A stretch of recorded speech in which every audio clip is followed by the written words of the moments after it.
Hey, Dr. Bill Sinyard here with Gospel Rant Podcast. If you are an addict and a Christian, welcome. You are safe here. I'm speaking about hope for you. Let me ask you a question. What is God's plan for you? Meaning, what does He want you to do as an addict? Well, I'm here to tell you that your answer to that question likely exposes part of the problem that you've had with any recovery. You'll see what I mean. And here's another question. Is there a place in the Bible where we see God's intervention for a hardcore sex addict?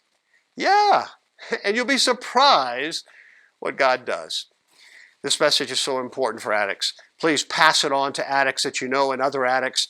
Watch this video over and over and just let it sink in. It's not what you've heard before. So welcome to God's love for the unlovable, God's sex addiction intervention.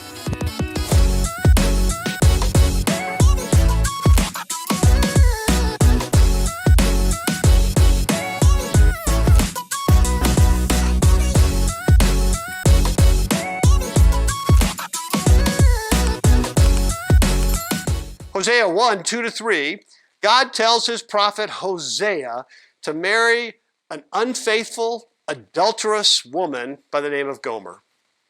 When the Lord began to speak through Hosea, the Lord said to him, "Go, take to yourself an adulterous wife and children of unfaithfulness, because the land is guilty of the vilest adultery in departing from the Lord." So he married Gomer. I mean, literally, God describes this woman as a wife of fornication. I mean, that's very strong. Who has children of fornication. I mean, really? Why? Because the land, Israel, is fornication in the Hebrew. Meaning this is just over-the-top stuff. This is uncontrollable stuff. This is compulsion. And it's against the Lord, he says. These are damning words about her and Israel. This is not a few bad choices. This is an internal psychological bent contrary to God and his love. She, and by the way, Israel, are sex addicts. Listen to the ongoing struggles. And by the way, don't read this as a frustrated, helpless God who's flailing around trying to get something that just might work. No. It's Jewish rhetoric. God knows Gomer. He knows her heart. He built her brain, and he knows just what to do in order for her to experience not just recovery, but an end to the destructive addiction. And that can change her brain so that she can begin to feel his love for her, begin to love him back. And that would reshape her entire motivation, her life, right? The law, thou must be faithful, can't do that. You can't legislate being loved and loving. God wants faithfulness, of course, in actions and choices, but not the faithfulness of a slave, not the faithfulness that comes from fear and shame. He wants your love, addict. Love God with all your heart, right?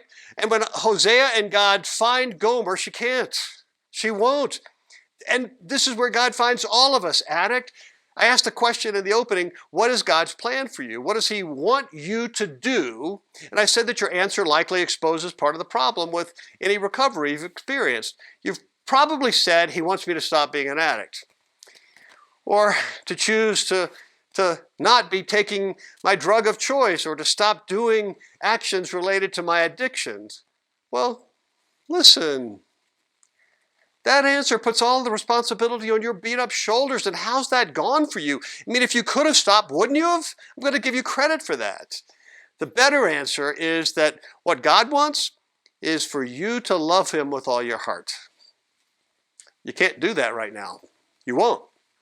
And God knows first, and this is key, he wants you to feel his love for you as you are. And until that happens, you're stuck. He is the one, it's his power, who can make you feel that love. That's the core plan of his intervention, as we'll see with Gomer. And let me tell you more. This is God's intervention for hardcore sex addicts and other addicts all over the world. Gomer can't see it. And if she could, she might be even more terrified to know, or, be wildly suspicious that there is a God who actually loves her and actually desires her healing and her entering into his arms. Don't you think that could be terrifying for her? So when God finds her, Gomer can't experience that. She won't run to God. She won't feel comfortable there. She just won't. And check this out. Watch as God instructively utilizes, and in my count, 5 different hardcore addict intervention strategies that feel almost modern. But note that they didn't work then either. And that's my point. God's not experimenting with the 5. He's just shedding a light on the issues, the problems with human interventions. They can't heal. They can't heal what's fractured in her psyche or yours. They can't make her or you feel loved. Listen, this is chapter 2, verse 2 and following. Rebuke your mother. Rebuke her, for she's not my wife, and I'm not her husband. Let her remove the adulterous look from her face and the unfaithfulness from between her breasts. How's she going to do that, right? Do you have a muscle group for that? A TV control that works? Verse 3, otherwise I will strip her naked and make her as bare as on the day she was born. I will make her like a desert, turn her into a parched land, and slay her with thirst. Well, do you think that's going to work? We'll talk about it. Verse 4, I will not show my love to her children because they are children of adultery. Yeah, punishment, that ought to do it, right? Verse 5, their mother has been unfaithful and has conceived them in disgrace. She said, I will go after my lovers who give me my food and my water, my wool and my linen, my oil and my drink. Therefore, I will block her paths with thorn bushes, whatever that means. I will wall her in so that she cannot find her way. She will chase after her lovers, but cannot catch them. She will look for them, but will not find them. Then she will say, I will go back to my husband as at first, for then I was better off than now. She has not acknowledged that I was the one who gave her the grain, the new wine and oil, who lavished on her silver and gold, which they used for Baal. Therefore I will take away my grain when it ripens, and my new wine when it is ready. I will take back my wool and my linen intended to cover her nakedness. So now I will expose her lewdness before the eyes of her lover. No one will take her out of my hands.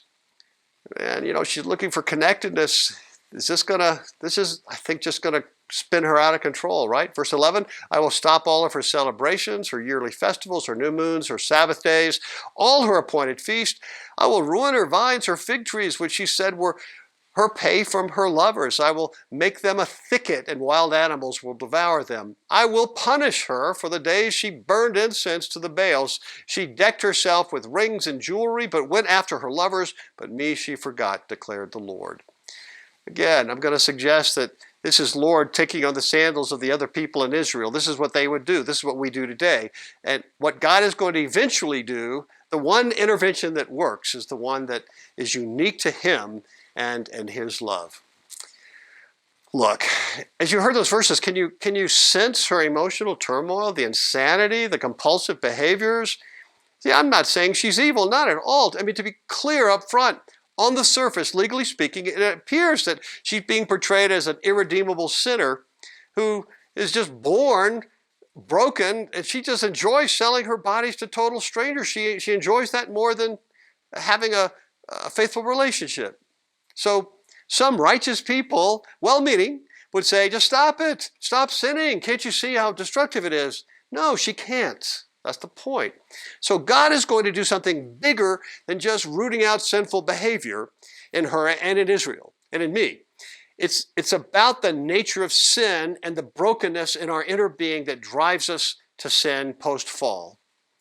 And here's the bombshell gospel of God's interventions. God actually loves Gomer, the uncontrollable addict, the sinner who's spitting in his face time after time. The problem is she can't be loved right now. She can't love others right now. She's a hardcore addict. And as we'll see in these 2 instructive videos, God's plan is not just to initiate good behavior and to have her choose to stop sinning. He wants her love. He wants her faithfulness. She's a metaphor for Israel and Israel's compulsion. God doesn't just want Israel to not sin. He wants Israel to love him and feel his love for them. But they're hardcore addicts, and they can't be loved, and they can't love either. So God's intervention for hardcore addicts of all time. God's heart is to rescue this very unlikely bride. That's the message of Gomer to Israel then and addicts today. God knows that you will not stop until there's been healing, and you are finally feeling loved and adored as you are. That's going to take some effort. That's going to take a power you don't have, and maybe feeling love for the first time in your tragic life. Now, I can imagine one time Gomer was just a little girl, Just like any other girl in Israel, she had dreams of being in love, but something went terribly wrong. Maybe Gomer suffered physical or emotional trauma young. Maybe she lost her parents. That's not unlikely during the years before the massive Assyrian invasion that led to the exile. Maybe she was raped. Perhaps she fell in love, committed adultery, and was outed. In that honor-shame culture, there was a severe stigma on unmarried women who were no longer virgins. Her only hope then was to be a beggar or a prostitute.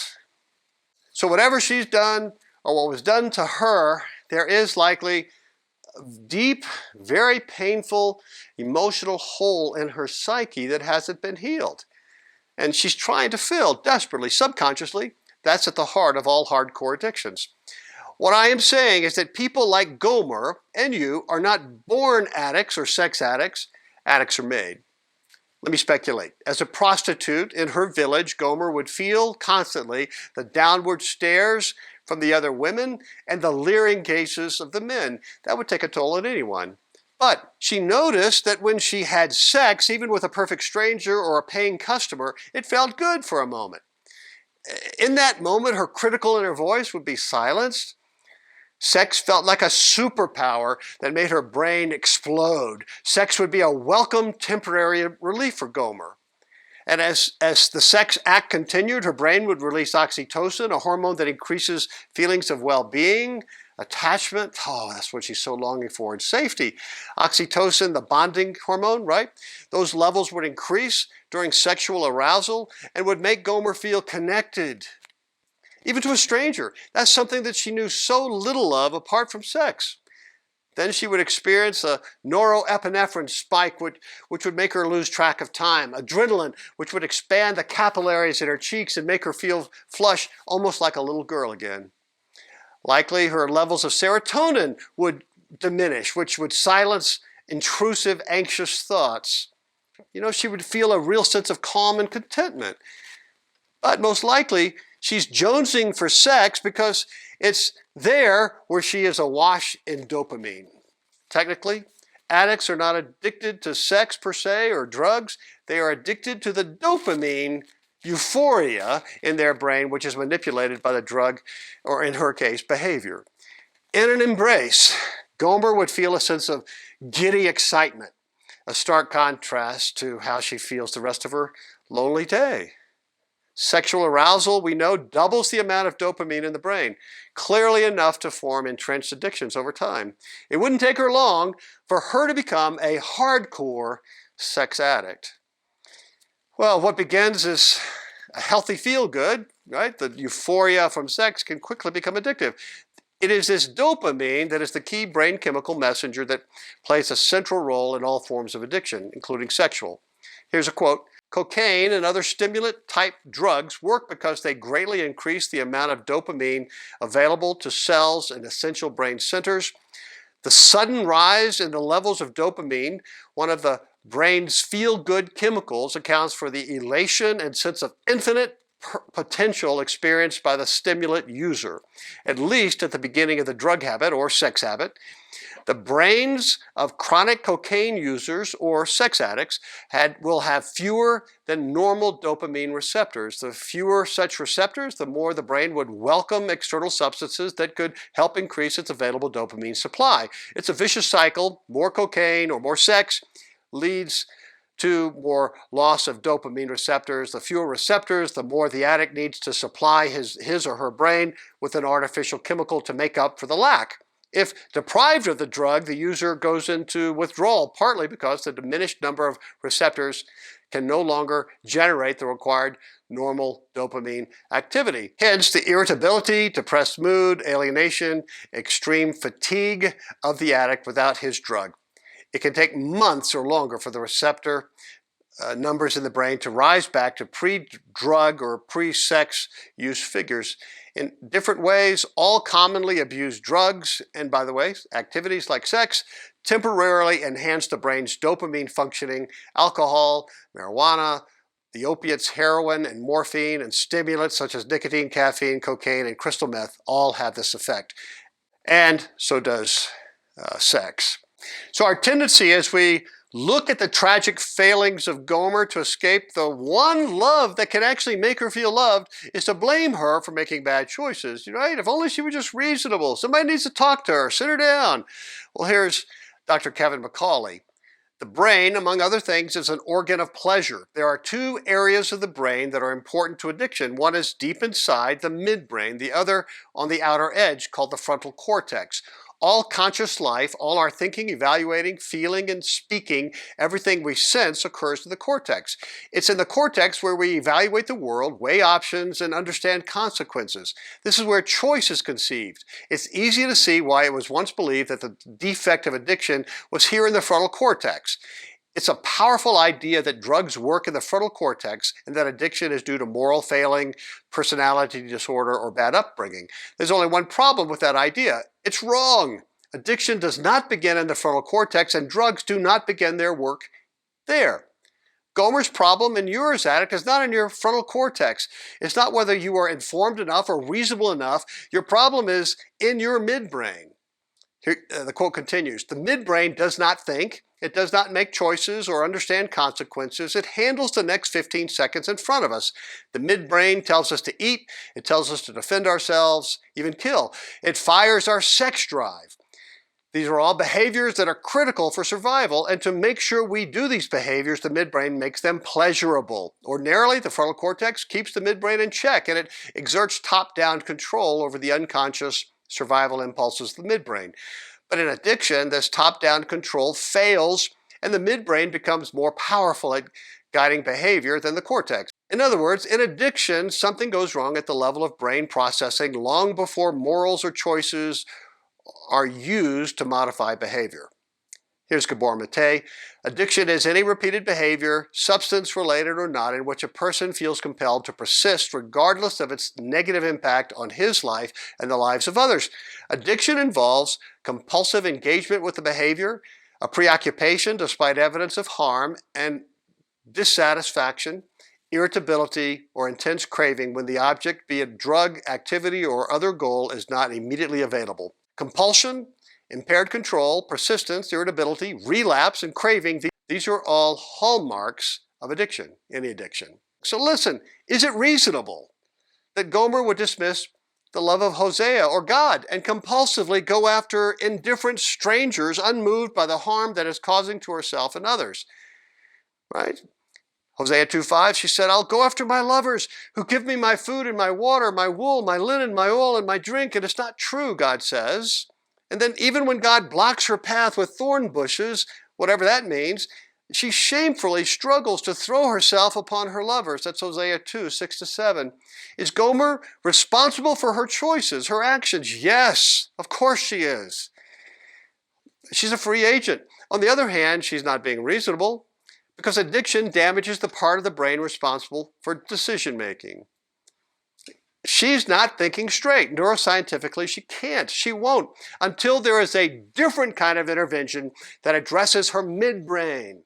And to accomplish that gambit, it would need to heal her deep wounds, fill her gaping void. This is so important. Hardcore addiction originates in a person's need to solve a problem, a deep-seated problem, often from their earliest years that has to do with trauma or loss. Here's Gabor Mate again. "The female sex addict is not addicted to sex at all, but to the dopamine and endorphin rewards that flow from the feeling of being desired and desirable. Her promiscuity is not perversity, but the outgrowth of a childhood adaptation to her circumstances. As with all addictions, sex addiction is a stand-in for nurturing the person was deprived of." Hardcore addiction is an attempt to escape distress. You see? Here's Mate again. "Addictions always originate in pain, whether felt openly or hidden in the unconscious. They are emotional anesthetics. So show me an addict, I will show you someone who is living out of conscious or subconscious pain. Their brains are craving relief. The question is never why the addiction, but why the pain." In a recent study, up to 90% of prostitutes were sexually assaulted in childhood. Child molestation or neglect results in severe and typical repressed emotional pain, manifesting in numerous forms of addiction later in life. Here's one authority.